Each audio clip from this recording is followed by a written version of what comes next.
All right, so do you guys know what swatting is? Well, chances are if you're watching a YouTube channel that talks about politics, you're probably online enough to know what that term means, but not every American does. There's many older Americans who would have never heard the term swatting. And as it turns out, if you're in Congress, you're probably one of those older Americans who haven't heard what swatting is, at least up until recently, because the incidence of politicians, US congressmen getting swatted has grown so rapidly lately that it actually caused the House security official to send out an official letter warning congressmen about precautions they can take to avoid swatting.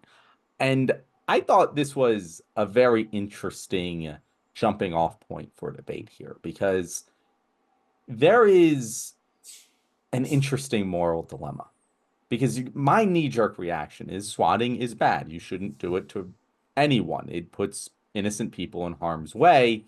And you definitely shouldn't do that to a member of Congress because, well, that's going to end poorly for you. But it is interesting when you look at it from maybe a different lens, like a place we're currently bombing. I don't know, maybe Gaza. Would it be wrong for someone in Gaza to try and mess with US politicians in a dangerous manner? Is that really morally not a non-equivalent? I just find it to be a very interesting debate, and I was wondering where you guys felt on this. Where does the line get drawn when it comes to protesting politicians for the actions that are having, real life serious violent effects? TJ, I'll throw to you first. So when you were talking about how people knew what swatting was if they're in our, our ecosystem here, I actually didn't know what it meant. Oh yeah, because you're the old one. Yeah, I was about to say you kind of walked me into that one, falling into the older American part. It's like, hey, you nailed it, John. But so I had heard of it though. I've heard of it plenty of times over the last, I don't know, 6 months, year maybe. I remember Marjorie Taylor Greene saying something about it a Mhm. couple of weeks ago. She's like, yeah, I keep getting swatted. And I heard this and I was like, wait a minute, what? Like, because when I hear that a house got swatted, what I'm thinking is the police heard that there were narcotics in this house and they kicked down the door, they broke in with a battering ram. And I was like, okay, why isn't it a bigger story that congressmen like have all this illegal paraphernalia? And then when I read the article, you said, like, oh, that's what it means. For those, we didn't say it, but for those who don't know, it's basically a prank where you contact the authorities and say, hey, John Cooper, he's got an emergency at his house, and you send the police over there and everything. So okay, that's what that meant, and they use it to mess with people. And when I saw that this is becoming a problem, like in DC or something, my first thought was House of Cards. I don't know if you guys watched House of Cards whenever Hmm. that show came out, but I I thought about the fact that Frank Underwood was a congressman. He had security there. Like there was a security force over there. And you would think, once again, I don't know, the police force would have, a way to contact that security team. I mean, if they didn't before, I figured you do that now. And you make that phone call if you get something like, hey, is there an actual emergency going on? We're sending someone over. It's like, oh, no, actually, we're all good. That would be how I would solve the problem if they're looking for a way to solve it. But I don't know. Nick, what do you think? I honestly, I don't know. My first thought is about this whole situation isn't even necessarily on topic because my first thought about Congress people getting swatted is, well, that tells you that should tell you everything about what we're arguing about the power of the police force and their response to things right now. Mm-hmm. Because if the police force wasn't a danger to the people that they're trying to protect, then it wouldn't matter if they got swatted because they would just show up and be peaceful and it would be a slight inconvenience. It wouldn't be dangerous, right? So that's all like I that's my main takeaway in this. And like I said, it's not necessarily on topic, but um for the people that are arguing that it's so terrifying that the representatives that they vote for are getting swatted, um my first thought is, so you agree that the police response to this is not safe, right? You agree that this should be changed, because if that can happen to a representative, then that could happen with far worse consequences to normal people. um so we should agree on this. But as far as its relevance to Congress, I'm mostly, I think, here to listen because I I honestly I don't know how I don't really have a well-developed opinion of it yet because this is something that's been happening to a lot of people, famously to a lot of streamers, and even more famously to a lot of streamers who are very young and didn't know what it was that they were getting themselves in, like not that they were getting themselves into, but streamers who are very young who didn't know that this was something that could happen to them, you know. Um, so I'm just here to listen to see. It's fascinating to me that it's happening to people in Congress because you'd think, like you said, that there would be some sort of way around it, and it doesn't appear that there is. I It, didn't know about it happening to streamers. I didn't know that. Oh oh, yeah, that's totally a thing. Yeah. No, I hadn't yeah, heard about that. That so Nick, I first of all I agree with TJ. It does seem like a very easily solved problem when it comes to Congress specifically. Just let the this whatever this I know the Secret Service is really just for The security specific people, details, but like yeah. let your security details know where your because they're also hitting family members and whatnot. So just like let them know where right. all the houses are so they can inform police that don't don't send a SWAT team to this house. Mhm. Um, One you know, phone call solves yeah. something. Unless, Just like yeah, call us first, you know, like Mhm. that. Let's just do it. Feels like it would solve yeah. the situation. Unless we call you, Yeah. maybe don't.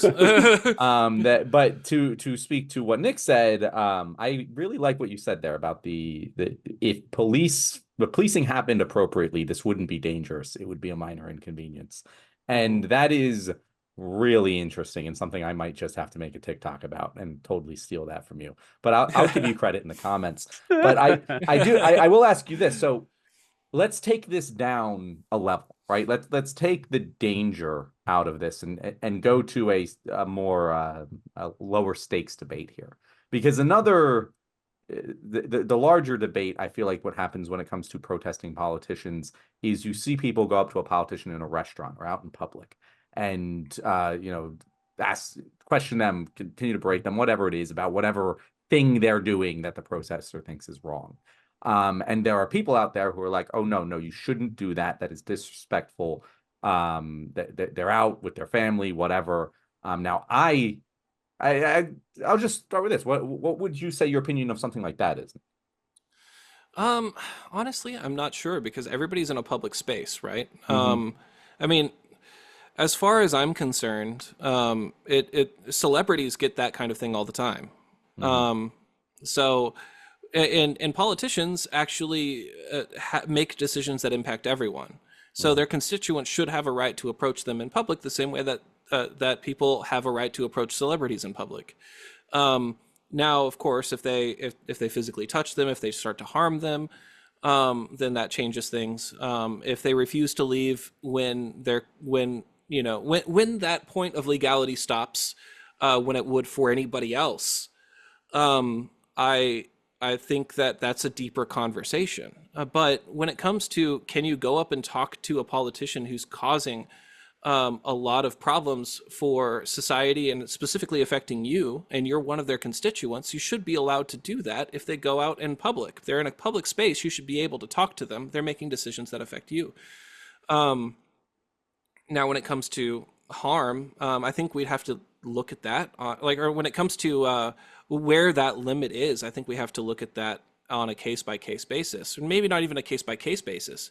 We have to look at that on a situational basis. What is it that should stop anybody from being able to have the right to do? What specific things should you not be allowed to do to anybody? Because I am under the opinion that Congress people should have the exact same protections as anybody else, right? I feel like if they're making decisions for the American people, then they shouldn't have a greater extent of legal protections than anybody else in the public sector or like public facing. Mm-hmm. Um, Celebrities get harassed all the time, and while that's very bad, like when it happens to celebrities, especially if it's harmful and especially if it causes trauma, um, I I feel like that's a topic that we should talk about for everyone, not necessarily just politicians. I don't think they should get any additional legal protections that other people wouldn't get. Nick, I could not agree with you more. I like it's like from your mouth to God's ears because listen, like I saw a video of Kanye West the other day, and he was walking down the road. If you guys saw it, and there was like one of these TMZ people that like surround these celebrities like flies. They follow them when they're driving. They're walking around, and this lady, she had like her cell phone camera, and she had like shoved in his face, like she was just walking down the road right next to him, and Kanye eventually just snatched the phone away from her. I And think I saw that. and Yeah. you saw that, yeah. And Yeah. so and it was like it's the first time in recent memory I was like, good for him. That's what I would have done too. Like if Yeah. if I'm just minding my own business, walking down the street, and you are just peppering me with questions and shoving a camera in my face when I don't want it, and you keep doing it, hell yeah, I'm gonna snatch the phone away from you. And I agree that the celebrity example was so great because celebrities deal with this shit all the time to an excessive amount. Like it's Right. wild that the paparazzi can get away with treating celebrity like hanging out, like around them 24/7, like causing like traffic accidents and stuff. It's dangerous. Right. And if you're a politician who is way more impactful than any celebrity could ever be, you're Hmm. making decisions that affect people across the planet. Yeah, I'm sorry if someone comes up to you and calls you a POS. Oh yeah, that's my heart breaks for you. Now, Right. now it can get to examples like you mentioned the legality thing, and that's Hmm. really where the line is because John, you talked about them yelling at people in restaurants stuff. Well, you can't yell at anybody in a restaurant. Sorry, like you can't. Like yeah, people are there to eat, and they're not Hmm. there to like hear you chant some political message. No, get the hell out of here. And so that problem takes care of itself. People can do it if they want, but they'll get kicked out or ticketed for Right. The disturbing the natural peace. consequences that would happen to anybody Exactly. would happen to them. Yeah. Right. Yeah. And if you want to protest outside of a Supreme Court justice's house, you can't do that in residential areas. And so, yeah, look, Right. that people can do this shit, but there are consequences for it. So, yeah, like I don't think we really got to change much of anything because a lot of these problems really do take care of themselves to the natural order. Right. So I'm going to play devil's advocate here, because we're drawing the line at legality, which I Mhm. think is, personally, morally, I'm fine with that. I'm not personally too concerned with it. However, I have heard arguments that I don't necessarily entirely disagree with. That first of all, an appeal to legality is, logical fallacy, but that the law was created by people with power, and Mhm. people with power probably created the law in order to protect them above others, even if the law applied equally to everyone. And the people in power, if they are doing terrible, terrible things, killing thousands of people, which many people in power are, and they can write the law so that I can't even protest outside their house, even though they just killed half my neighborhood, that seems morally wrong to me. Like Mhm. that I feel like has an impactful argument of, yes, these laws when applied to average everyday citizens completely agree with, but when applied to a politician, if you can order the assassination of someone, their family should be able to stand outside your house and protest it. Like that doesn't seem like that strong of a moral argument, like that crazy of a moral argument to me. So I don't know. Chew on that and let me know Well, what you think. Well, the Well, problem first is off, with oh, go oh, go ahead. ahead. No, well, the problem is exactly what you said, John, is that it would apply, both ways, So, Hmm. if Dwight Eisenhower wanted to desegregate an Alabama school and he sent the National Guard to do it, well, people can protest outside his house for doing it. Oh, he didn't do anything wrong. And so, yeah, it's like the fact that it would apply to everybody, whether you did something good or bad, I think kind of like at least what cancels out the morality part of it because it could also be used, for immoral reasons. But I don't know what you're gonna say, Nick. Oh no, I mean, there's a couple of things with that. First off, I want to point out that the appeal to legality doesn't necessarily apply in this specific instance because the topic of discussion already is legality. Hmm. Because right now we're already talking about what's the limit that we can go with, when it comes to how the public is allowed to treat representatives. So if we say that well, we need to look at what the laws are and we need to apply those laws evenly. I don't think that's not an appeal to legality, because the conversation is already about legality.